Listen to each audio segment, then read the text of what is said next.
Hello guys and welcome to lesson 28 where we are going to continue to look at grammar, and in this lesson we are going to look at a whole load of information which I'm going to try and squeeze down into a tiny teeny little 6 or 7 minute video. So if at any point you need to pause the video or you need to stop the video to go and have a look at some outside resources for grammar, please don't feel bad. Take the time that you need to make sure you understand the key messages that I'm going to communicate in this lesson. So let's get started. Okay guys, this lesson is all about grammar flexibility, and what I mean by that is taking a message and being able to communicate that message using the different grammar forms. Now, of course, in English we have, or the generally accepted view is that English has 4 forms: present form, continuous form, perfect form, and the perfect continuous form. And being able to communicate a message in 4 different forms fluently, easily, without thinking about it, gives us flexibility. And that's important when it comes to what kind of message are we aiming to communicate, taking into account context. And when I talk about context, I'm talking about the message I want to communicate and the message I think the reader should hear. And that, from a commercial point of view, is a very important distinction. And I'm going to go into a little bit of detail about that in this video. First of all, it's useful to remember the rules why we use different forms. And this is something that I've noticed with the people that I work with who have used English for a very long time, but they can't remember. Why do we use the simple? Why do we use the continuous? Why do we use the perfect? Why do we use the perfect continuous? What's the difference between all of those things? When you're writing, it's important to be aware of this, because then you're communicating different messages to the reader. And I'll give you some examples in a second. But being aware of this allows us to choose our message carefully. How do I want to communicate that message? How will that message be understood? Do I want it to be understood in this way, or do I want it to be understood in that way? What is the result of that? If someone understands it this way, what does that mean? So this is why this is why I talked about the commercial application here of grammar, if that's a thing. If it's not a thing, I've just invented it. But it's a really important issue, because if you're writing to someone and you're not thinking about how you're writing and what kind of message you're communicating, and then that person, the reader, reads it and then reacts negatively, well, you haven't done your job properly. You haven't thought about the message that you're trying to communicate. You haven't thought which form would be the best form to use to communicate that message. So just to underline that point, by using different forms, you're thinking about the reader. What should the reader read? How should the reader react? How do I want the reader to react? And then, of course, context plays a big part of that.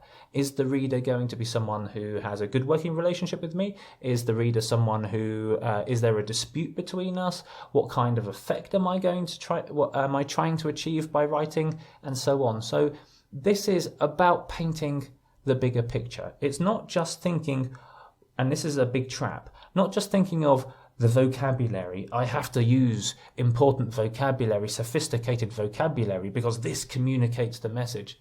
No, it's about how the reader interprets what you write. And there, grammar is more important than vocabulary. So if I was going to summarize this in perhaps another way, I would say this is about balance. It's about giving the reader the best possible message and presenting yourself in the best possible way. Sometimes people think about writing as a form of negotiation. If you want something through your writing, then you have to negotiate with the reader, and you do that through the structures that you use in order to get what you want. Okay, with that being said, let's have a look at some forms. So we need a basic message, which is as simple as you can have it: to do this. So we could talk about this in the past simple. So we could just say, I did this. So just imagine, okay, let me build the context a little bit more. A client contacts you and says, have you written a report yet? Or it could be a senior partner, or it could be a work colleague, or it could be anyone. They're essentially saying, have you done this? And you could just say, I did this. And we use the simple to communicate facts or truths or habits or lots of other different functions. So you might just think in your head, fact or truth, and you might think, I've done it. And that contextually could be fine. But because of grammar flexibility, you might think, okay, what if I use the continuous form? Present continuous. I am doing this. Now what's the message saying? The message is saying that something is in action, that there is a process going on. It could be the case that you want to communicate a sense of urgency. So you would say, okay, I'm now doing this, or I'm doing this, and you might choose to use an adverb quickly, or you might choose to add in a few extra words. And so continuous form here is communicating a different message.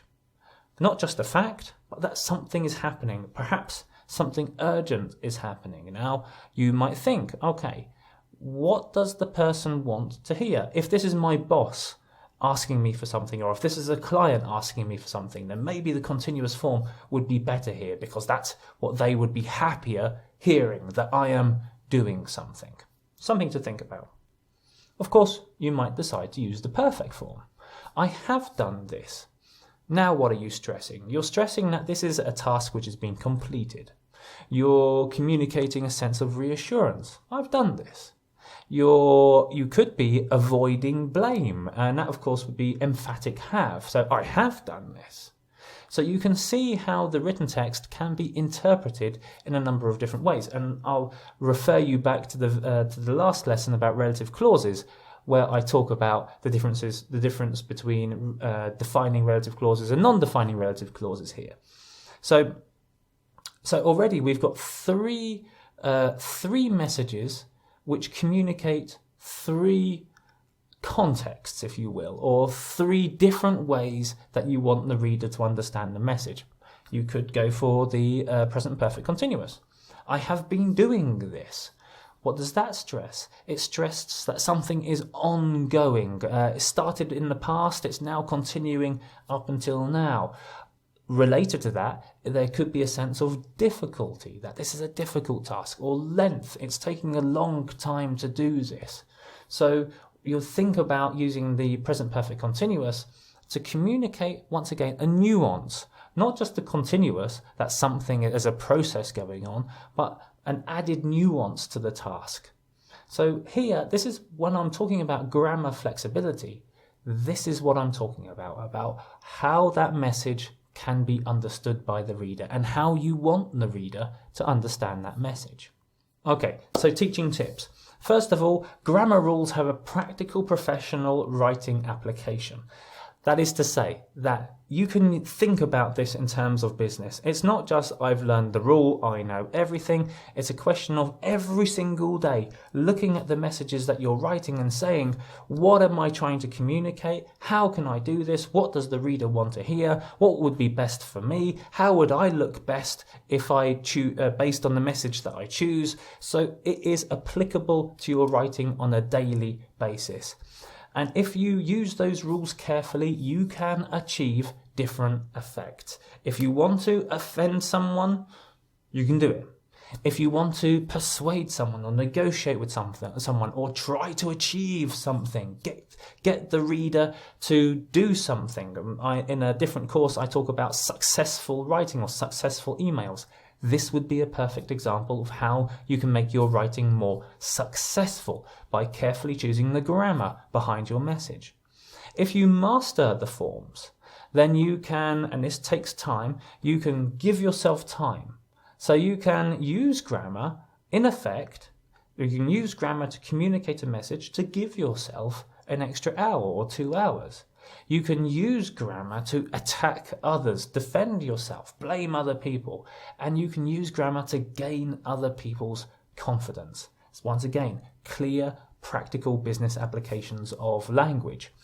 It allows you to get better at reading a situation and writing accordingly. So it's not just about vocab, it's about reading, understanding, analysing, thinking about the reader, and then producing a text which will deal with the situation depending on the context that currently exists. And of course, let's not forget about it. It allows you to think about the basics. It's always good to go back to the basics from time to time and remember, why am I doing this? Why am I doing this? The English language is flexible, but it's not arbitrary. There is a reason why we do certain things, and it's always good to go back to the basics. Okay, time for questions. What I would like you to do is read the basic sentences below, write 4 alternatives using the 4 forms, and think about the difference in meaning as you're doing so. And remember to include an appropriate subject. So for example, to do this. I did this, I am doing this, I have done this, I have been doing this. And the reasons why you would use those forms. And you can see them behind me. And of course, those aren't the total list or the full list of reasons. There are, of course, other reasons why you would use those forms. These are just some in order to give you an idea of how you might use them in your business communications.